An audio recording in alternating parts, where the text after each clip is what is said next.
Balikan po natin yung balita tungkol sa di umano'y overpriced o sobrang napresyohan na relocation project. Sa Makati po ito, kung saan inilipat yung mga residenteng pinaalis dun sa lungsod na yon.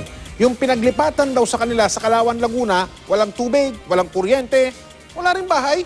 Nakatutok doon live si Ian Cruz. Ian.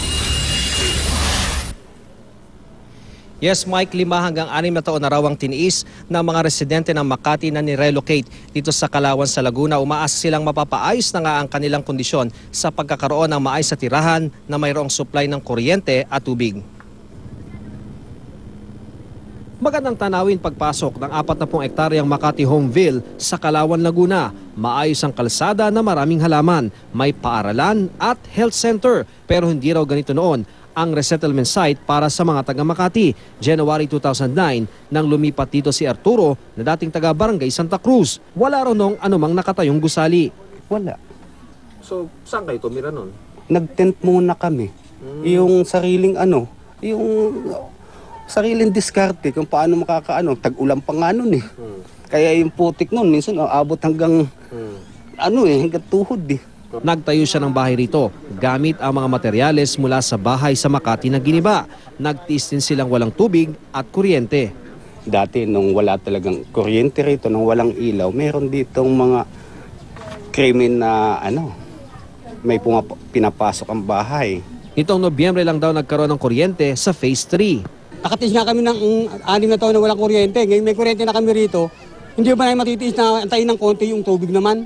Si Artson, 2019 na relocate mula naman sa Guadalupe, Nevo. Kapangako nga niya sa amin yun, housing, yung tenement. Hanggang sa tinapong kami rito. Sinasabi nga niya noon, mayroon pang blueprint, may mga blueprint na ba for tenement.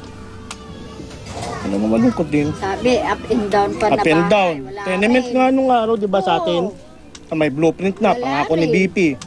September 2014, nang makalipat sila sa row houses sa Phase 3. Ang problema, marupok daw ang pader. Magpako ka nga ng concrete nila, sir. Pag magsasabit ka ng frame, mahuhulog yung frame kasi sa lambot nung pagkakasemento. Nang tumama ang bagyong Glenda, natuklap daw ang bubong sa row houses at binaha ang ilang lugar. Problema pa ng mga nirelocate ang kawalan ng kabuhayan. Naiiwan ng mga magulang yan kasi yung mga magulang nagtatrabaho sa Maynila. Tapos ngayon, walang naiiwang pagkain o anuman lang pera. Kaya naiisipan ng mga bata na yan na gumawa ng mga ganyang bagay. Ayon sa isang leader ng mga residente dito, ang sinisisi nila sa kanilang mga dinanas ang nooy Vice Mayor ng Makati na si Ernesto Mercado na sa pagkakaalam daw nila ay siyang may hawak sa kontraktor ng proyekto. Yung una po kasi dito, ang may hawak pa talaga Mercado. Si Vice pa po siya noon. Ang pampala nila, hindi pa proseso yung mga papeles, hindi pa ginawa na nila. Pero sabi ng mga namumuno sa Makati Homeville, mas magandang dihamak na ang sitwasyon ngayon kumpara noon. Aminado naman ang social worker ng Makati na nakatutok sa Homeville na may mga kailangan pang ayusin sa lugar. Mayroon pong mga proseso po na kailangan po nating sundin at bago po tayo mabigyan naman ng tubig, kailangan po munang yung mga requirements po ng local government din, kailangan po ng Calauan, kailangan din po namin yung ma-submit.